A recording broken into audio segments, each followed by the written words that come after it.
ಪ್ರಯಾಗ್ರಾಜ್ನ ಕಾಲ್ ತುಳಿತಕ್ಕೆ ಸಂಬಂಧಪಟ್ಟಂತೆ ನಿನ್ನೆಯಿಂದ ನಾವು ಮಾಹಿತಿ ಕೊಡ್ತಾ ಇದ್ವಿ. 30 ಜನರಲ್ಲಿ 4 ಜನ ನಮ್ಮ ಕನ್ನಡಿಗರೇ ಅದರಲ್ಲಿ ಸಾವನ್ನಪ್ಪಿರುವುದು. ಒಂದ್ ಕಡೆಗೆ ಇಡೀ ಊರಿನಲ್ಲಿ ದುಃಖ ಮಡುಗಟ್ಟಿದೆ, ಶೋಕದ ವಾತಾವರಣ ನಿರ್ಮಾಣ ಆಗಿದೆ. ದೆಹಲಿಯಿಂದ ಬೆಳಗಾವಿಗೆ ಮೃತದೇಹಗಳನ್ನ ಏರ್ಲಿಫ್ಟ್ ಮಾಡೋದಕ್ಕೆ ಬೇಕಾಗಿರುವಂತಹ ತಯಾರಿಯನ್ನ ಕೂಡ ಸಂಬಂಧಪಟ್ಟಂತಹ ಅಧಿಕಾರಿಗಳು ಮಾಡಿಕೊಳ್ತಾ ಇದ್ದಾರೆ.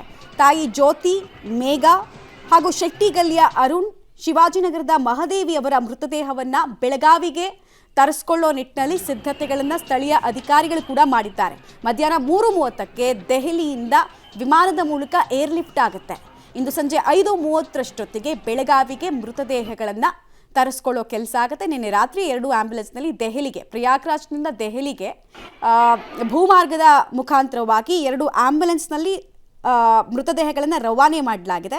ಒಂದು ಆಂಬ್ಯುಲೆನ್ಸ್ನಲ್ಲಿ ಜ್ಯೋತಿ ಮತ್ತು ಮೇಘ ಅವರ ಮೃತದೇಹವನ್ನು ಸಾಗಿಸಲಾಗಿದ್ರೆ, ಇನ್ನೊಂದು ಆಂಬ್ಯುಲೆನ್ಸ್ನಲ್ಲಿ ಶೆಟ್ಟಿಗಲ್ಲಿಯ ಅರುಣ್ ಅವರ ಮೃತದೇಹವನ್ನು ಸಾಗಿಸಲಾಗಿದೆ ಅನ್ನೋದ್ರ ಡೀಟೇಲ್ಸ್ ಸಿಗ್ತಾ ಇದೆ. ಸೊ ಇಲ್ಲಿಂದ ಬೆಳಗಾವಿಗೆ ವಿಮಾನದ ಮೂಲಕ ಶವಗಳನ್ನು ರವಾನೆ ಮಾಡಲಾಗುತ್ತೆ. 2 ಸ್ಪೆಷಲ್ ಆಫೀಸರ್ಸ್ಗಳನ್ನು ಬೆಳಗಾವಿ DC ಮೊಹಮ್ಮದ್ ರೋಷನ್ ಅವರು ಈಗಾಗಲೇ ಕಳಿಸ್ಕೊಟ್ಟಿದ್ದಾರೆ. ಈಗಾಗಲೇ ಆ ಸ್ಪೆಷಲ್ ಆಫೀಸರ್ಸ್ ಕೂಡ ತಲುಪಿದ್ದಾರೆ ದೆಹಲಿಯನ್ನು.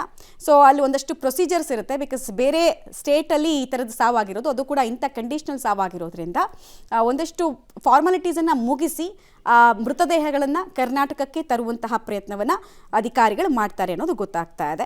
ಪ್ರಯಾಗ್ರಾಜ್ ಕಾಲ್ ತುಳಿತದಲ್ಲಿ ಗಾಯಗೊಂಡವರ ನೆರವಿಗೂ ಕೂಡ ಈ ಅಧಿಕಾರಿಗಳು ಇದೇ ವೇಳೆ ಧಾವಿಸ್ತಾರೆ ಅನ್ನೋದು ಮಾಹಿತಿ. ಅತ್ಯಂತ ದುರ್ದೈವದ ಸಂಗತಿ, ಗಂಗೆಯ ಆಶೀರ್ವಾದವನ್ನು ಪಡಿಬೇಕು ಅಂತ ಹೋದವರು, ಜೀವಂತವಾಗಿ ಹೋದವರು, ಲಾಸ್ಟ್ ಭಾನುವಾರ ಒಂದು 60 ಜನರ ಟೀಮ್ ಹೋಗಿತ್ತು. ಬಟ್ ಅದರಲ್ಲಿ ಜೀವಂತವಾಗಿ ವಾಪಸ್ ಬರ್ತಾ ಇರೋದು ಕೇವಲ 56 ಜನ ಮಾತ್ರ. 4 ಜನ ನಾವು ಫೋಟೋದಲ್ಲಿ ತೋರಿಸ್ತಾ ಇದೀವಲ್ಲ, ಇವರೆಲ್ಲರೂ ಕೂಡ ಗಂಗೆಯ ಆಶೀರ್ವಾದ ಪಡೆಯುವಂತಹ ಧಾವಂತದಲ್ಲಿ ತಮ್ಮ ಪ್ರಾಣವನ್ನೇ ತ್ಯಾಗ ಮಾಡಿದವರು. ಮೌನಿ ಅಮಾವಾಸ್ಯೆ, ಗಂಗೆ ಅಮೃತಳಾಗ್ತಾಳೆ ಅಂತ ಹೇಳಿ ಹೋಗಿ ಸ್ನಾನ ಮಾಡೋಕೆ ಹೋದವರು ಈ ಥರದ ಪರಿಸ್ಥಿತಿಯಲ್ಲಿದ್ದಾರೆ.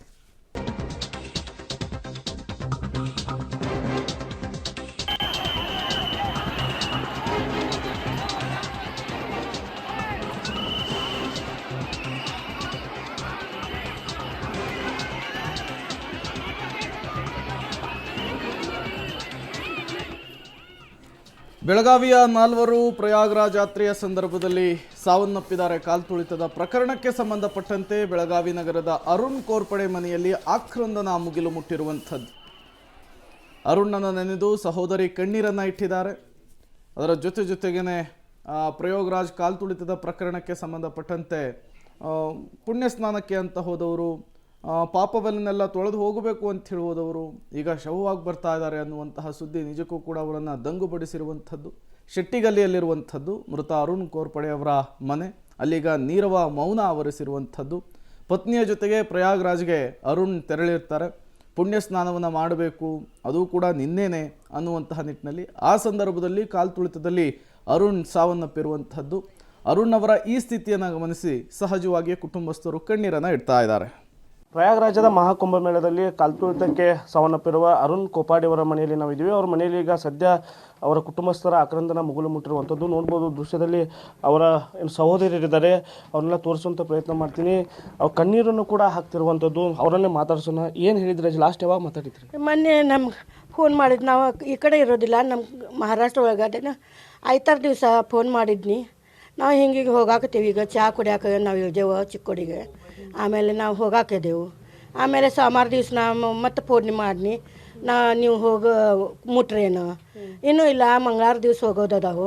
ಈಗ ಹೋಗೋದ್ನಾಗ ಎಲ್ಲ ದೇವರು ಸಿಗ್ತಾವೆ, ನಾವು ದರ್ಶನ ಮಾಡಿ ಹೋಗೋಕತ್ತೀವಿ ಅಂತ ಅಂದ ಅಷ್ಟೆ. ಯಾವಾಗ ಗುರ್ತಾತ್ರಿ ನಿಮ್ಗೆ? ನಿನ್ನೆ ಗುರ್ತಾತ ನಮ್ಗೆ. ನಿಮ್ಮ ಜೊತೆ ಯಾವಾಗ ಲಾಸ್ಟ್ ಏನಿಲ್ಲ, ಯಾವಾಗ ಮಾತಾಡಿದ್ರಿ? ಇಲ್ಲ, ಮಾತಾಡಿಲ್ಲ ಅಷ್ಟೇ. ಅಲ್ಲಿ ಇನ್ನೂ ನಾವು ಆ ಕಡೆ ಹೋಗಿಲ್ಲ, ಹೋಗ್ಮೇಲೆ ನಾವು ಫೋನ್ ಮಾಡ್ತೀನಿ ಅಂತ ಅಂದಷ್ಟು. ಎಷ್ಟು ಜನ ಸಹೋದರಿದ್ರಿ ಅವ್ರಿಗೆ? 60 ಅವ್ರು 60 ಮಂದಿ ಇದ್ದಾರೆ.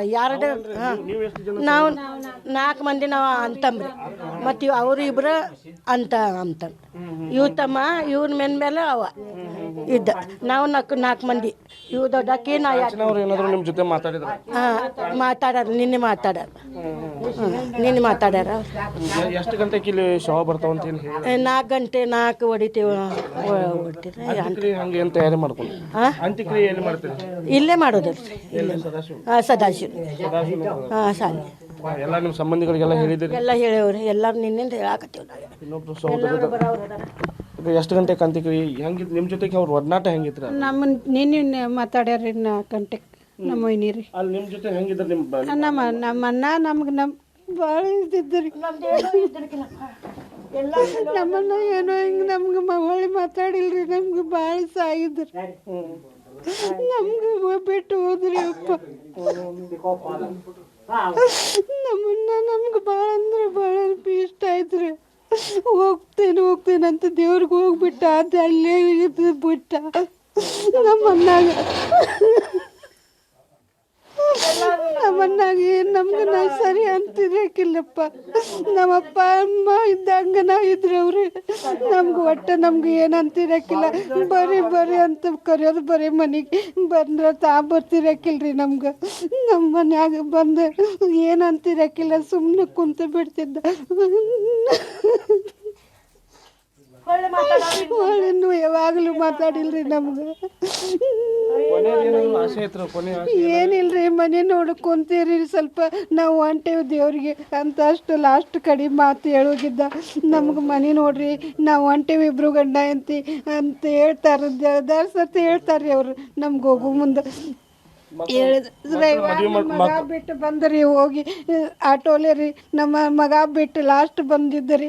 ಹೇಳಿದ ಮನೆ ಕಡೆ ಲಕ್ಷ ಇಡಪ್ಪ ಅಂತ ಅವಂಗೂ ಅದೇನು ಹೋಗಿ ಮಾಮ ಅಂತ ಹೇಳಿದ. ನಮ್ಮ ಮಗನೂ ರೀ ಮತ್ತು ಬಿಟ್ಟು ಬಂದ್ರಿ ಅಲ್ಲಿ ಮಠ ಹೋಗಿ ಅವ್ರಿಗಿಬ್ಬರಿಗೂ. ಮದುವೆ ಬಗ್ಗೆ ಏನಾದರೂ ಮಾತಾಡಿದ್ರೆ? ಇನ್ನೂ ನಮ್ದು ಏನಿಲ್ರಿ, ಮಗಳ ಬಗ್ಗೆ ಬಂದಾರಿ ಮದ್ವೆಗೆ. ಕರಿ ನಮ್ದು ಎಲ್ಲ ಒಮ್ಮೆ ಮಾಡೋಣ ತಗೋರಿ, ಎಲ್ಲ ಒಮ್ಮೆ ಮದ್ವೆ ಮಾಡೋಣ ಆಗ್ತಿದ್ರಿ. ಎಲ್ಲಾರ್ದು ಒಮ್ಮೆ ಮಾಡೋಣ ಮದ್ವೆ, ಒಂದೇ ಸರ್ತಿ ಮಾಡೋಣ ತಗೋರಿ ಏನಾಗ್ತಿದ್ದೆ ನಮ್ಮನ್ನ. ಮಕ್ಕಳ ಮದುವೆ ಬಗ್ಗೆ ನಿಮ್ಮ ಜೊತೆ ಏನಾದರೂ ಮಾತಾಡಿ? ಏನೂ ಮಾಡಿಲ್ಲ ರೀ.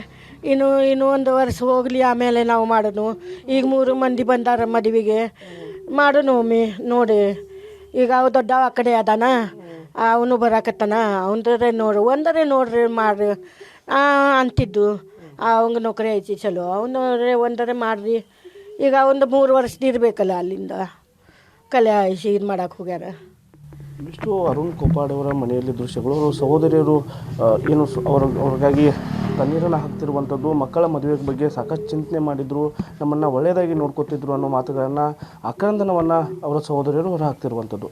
ಕ್ಯಾಮ್ರಾಮನ್ ಸುನಿಲ್ ಜೊತೆ ಚೇತನ್, ಪಬ್ಲಿಕ್ ಟಿವಿ, ಬೆಳಗಾವಿ.